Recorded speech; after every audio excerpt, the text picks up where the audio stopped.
Space, the final frontier. While many dream about going into space and beyond, others worry about the consequences of doing so. Will we ruin our planet in pursuit of exploring others? In countless games, the story goes that humanity destroyed itself or was destroyed afterwards due to its desire to explore space. Games such as Halo, No Man's Sky, Starfield, Dead Space, and Mass Effect are just a few examples of humanity being punished for their desire to explore the great beyond. In 2019, Obsidian Entertainment released its sci-fi follow-up to Fallout New Vegas, The Outer Worlds. In 2019, The Outer Worlds was nominated for Game of the Year, amongst other accolades. Many deemed it a great success, and felt that it lived up to their expectations set by Fallout New Vegas and South Park: The Stick of Truth. In 2021, it was announced that there would be a sequel to The Outer Worlds. Would The Outer Worlds 2 be as successful as the original, or would it fail to meet expectations? Find out in our The Outer Worlds 2 review!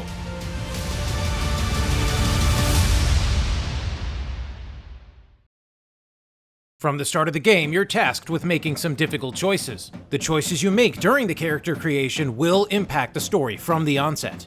During character creation, the player is tasked with choosing their background: ex-convict, gambler, lawbringer, professor, renegade, and roustabout. You'll also be picking from positive and negative traits, such as brawny, brilliant, heroic, innovative, lucky, nimble, resilient, suave, and witty. And let's not forget abrasive, dumb and sickly. And skills like engineering, explosives, guns, hack, leadership, lockpick, melee, medical, observation, science, sneak, and speech. Depending on the traits you take, you can get bonuses or get locked out of certain skills completely. The skills, background, and traits you take can all impact the game's overall story. Each character aspect can unlock different responses to a part of the story's narrative. If a skill isn't high enough, it can lock you out of certain options. Due to a trait we took early on, we were forced to level up each of our skills evenly, locking us out of different choices and leading to some negative narrative side effects. As you play through the story, you will be offered different traits with positive and negative aspects. You will have to decide if these traits will benefit you or hold you back. The game features a ton of character choices beyond the character's background and quirks. When designing a character, the player is able to adjust their character's facial structures, hair, prosthetics, makeup, piercings, and tattoos. The player is not able to adjust the body size or dimensions, which limits the immersive experience. Once in-game, the player can modify their character by changing their gear to make them feel more unique. The gear in the game cannot be visually modified, but the player can modify their equipment to make it stronger or reinforced. Ammo in the game feels scarce, so traits and gear mods can be a matter of life and death, whether you're playing on story or very hard difficulty.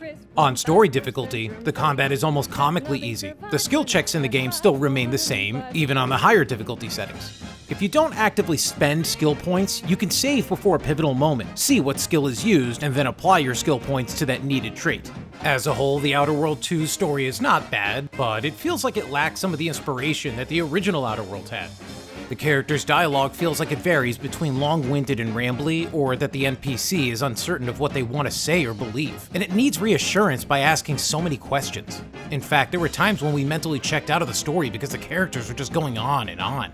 Rather than focusing on the long-winded story, we just wanted to enjoy the combat, so that's what we did. Just like the original Outer Worlds, you could choose to kill or attack someone outside of your party. If you shoot party members, they will tell you to look out or check your accuracy. Killing quest givers can cause the quest to end, or open alternative paths. Be careful who you side with, because it can lock you out of certain paths, so make certain to talk to different quest givers. While the gameplay and narrative may be the most important factors, The Outer Worlds 2 features a ton of settings to make sure that anyone can enjoy the game. Players can adjust the level of motion blur, foliage, crowd density, shadows, and more. The game features 12 subtitled languages, but voice acting is only cinematic and audio. In the controls menu, the player can adjust the aim down, can choose between a lefty and righty grip, and switch between the keyboard and mouse. You can remap the gameplay settings. Players can adjust normal, hard, and 4 different controller modern, standard. The player can adjust what camera angle they want to play in. And the game features the ability to change which shoulder to look over when playing. In addition to camera angles, the player can adjust the reticle and the HUD notifications.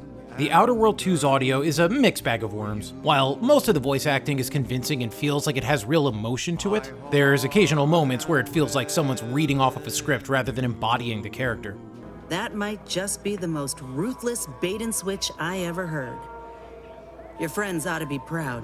This situation's not very common, and would typically only occur when interacting with NPCs in the wild or during a rare side quest. Now, there is one quest where it feels like the person is trying to have little emotion, but it keeps creeping in, which can be equally disturbing. The game's soundtrack design also has its moments where it doesn't feel right. The music and background noise when exploring the different worlds can sound more like white noise rather than creating an ominous tone. In the impactful story moments, the music draws you into the setting. It can make your heart race. It's a double-sided coin with its good and bad moments.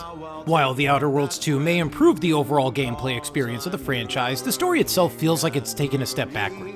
If you're a fan of the in-depth character narratives, then you're going to find yourself getting lost in the newest game.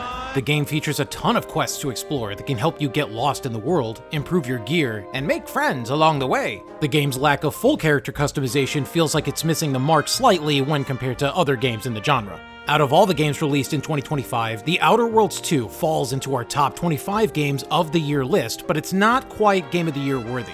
The game itself is a great narrative experience, but when you compare it to other RPGs released this year, it feels lacking, especially compared to games like Kingdom Come, Deliverance 2, Hades 2, Clair Obscur Expedition 33, Digimon Story Time Stranger, and others. If you're looking for a new RPG similar to Fallout, or if you loved the original The Outer Worlds, then you'll enjoy or maybe even love the sequel. If you're just looking for a long game to play with a lot of replayability, then you will still most likely enjoy playing The Outer Worlds 2, but you might feel like something is missing.